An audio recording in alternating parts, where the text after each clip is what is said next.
one of my guests this afternoon is a very interesting lady who's had a rather busy week. It's Susannah Schofield, OBE. I have to put that in every time because I'm so proud on her behalf. How wonderful to have those letters after your name.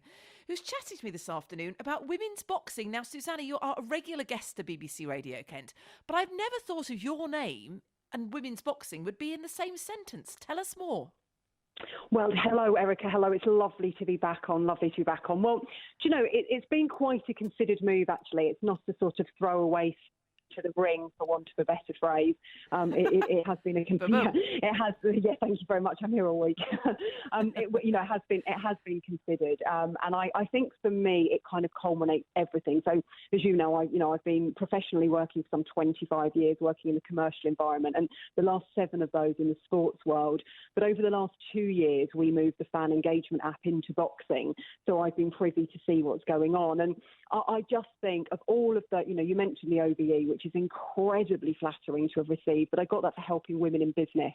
And I just feel that there's a gap in the boxing world to look after women, and not exclusively to make it just about women. This isn't about looking, and alienating men in any shape or form, but it is about really addressing the issues that I think have potentially been overlooked. And I think it's so easy to remember that although women have participated in boxing for, probably as long as the sport has existed, but actually, sort of the 18th century, people were back, and I think it was Elizabeth Wilkinson who fought in London, and she fought both men and women, but breaking huge rules. And we have to remember that women's boxing wasn't even featured in the 2008 Olympics.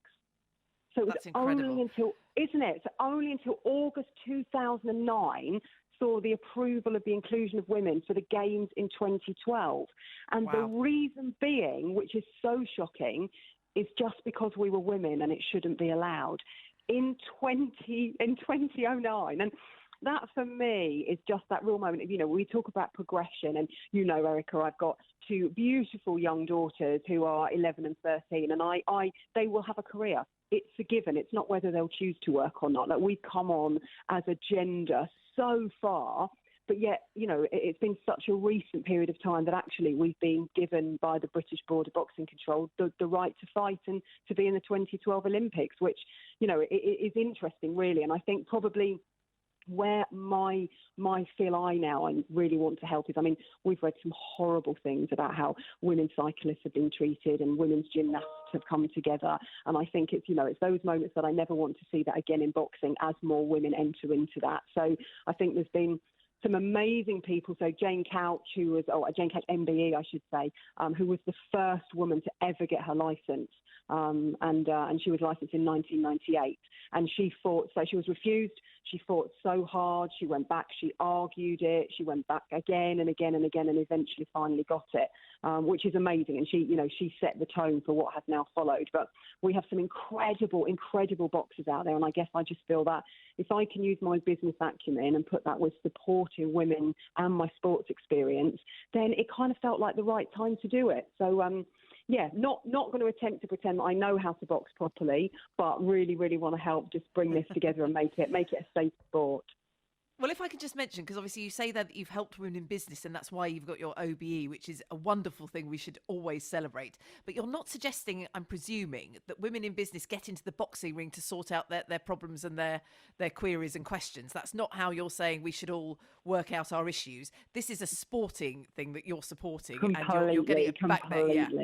Yeah, absolutely. So yes, it's that moment of there's so many young women coming up in this sport, so many young women, and I think actually over the last couple of weeks we've seen some phenomenal fights. And this Saturday alone, Taylor meets Jonas, and it's an incredible women's fight. The last time they met was the very first Olympics in 2012 when they were allowed to fight. They've not fought for 9 years. They're coming up this Saturday. It's going to be an incredible fight, and I think sets the tone for more young women coming into the current Olympics that hopefully goes ahead this summer. And more young women coming in and saying, this is a sport I want to be part of. And I think having a safe environment and having somebody that potentially, part of getting my boxing promoters license, part of setting up unified promotions was around being able to make sure that the right women's gear is out there, the right safety is in place, the right insurance is in place. All of those things are so vital in a sport like that. And I think it's still quite young and fresh, and it didn't feel like anyone was really focusing on women. So it kind of felt like a calling, if I'm honest, Erica, from working in the sport for 2 years and seeing it grow, but seeing a gap. I thought, you know what, I want to step in and help and provide that real rigorous backbone to support women. Well, it's wonderful you've got both the energy and the expertise to make this happen. I know you say you're not a regular in the ring yourself, but I know you had some photographs taken in the ring this week. Is that right? And I caught did out a indeed. little I bit. did. Absolutely. You can't hide It's, anything from me, Susannah. My ears and eyes are everywhere.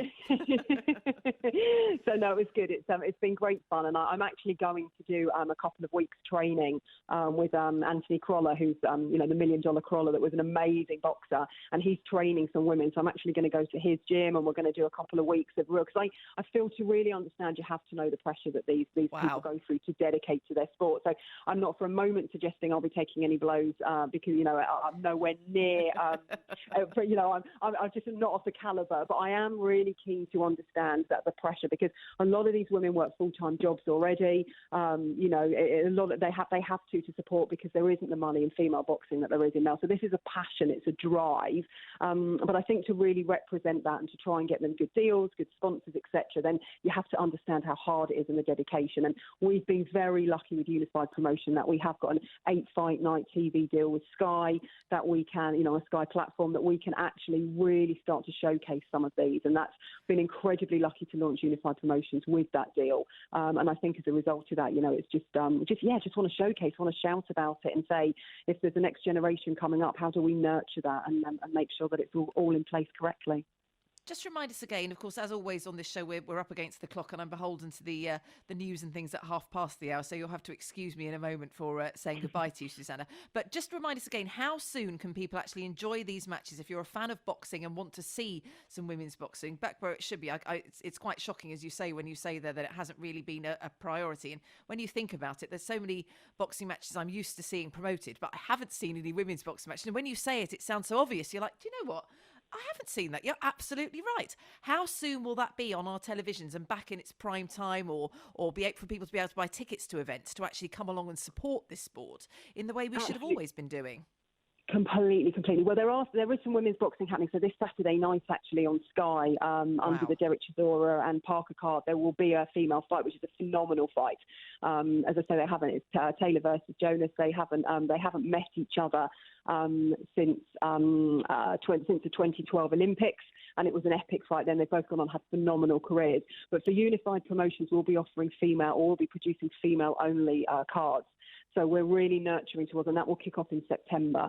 The first fight will be back end of September. So very excited about that. And it will be a full women's only, as I say, fight night, fight card. And we're actually going to do things a little bit differently. I can't give too much away, but we're going to do things a little bit differently for those fight nights. But we'll also be launching a women's tournament. So very much about bringing that next generation down and having a full kind of evening of people competing against each other to get down to the end winners. So a little bit different, a little bit exciting, but really just as I say, Unified Promotions was about giving those women a safe place to train and to understand, and also a little bit about challenging some of the rules that need to catch up with women's boxing now and making sure that the safeguarding is in place for them. Susannah Schofield, OBE, always so interesting to talk to you on BBC Radio Kent. I do hope you'll come back and be a guest again on the Coffee Breakdown in the next few weeks. It's wonderful to have you involved and have this passion for the sport. And I'm so delighted you could chat to us this afternoon on BBC Radio Kent. I wish the ladies every success as they step into the boxing ring in whatever way, shape or form. And Susannah, if you're going to train yourself, I take my hat off to you. I genuinely do.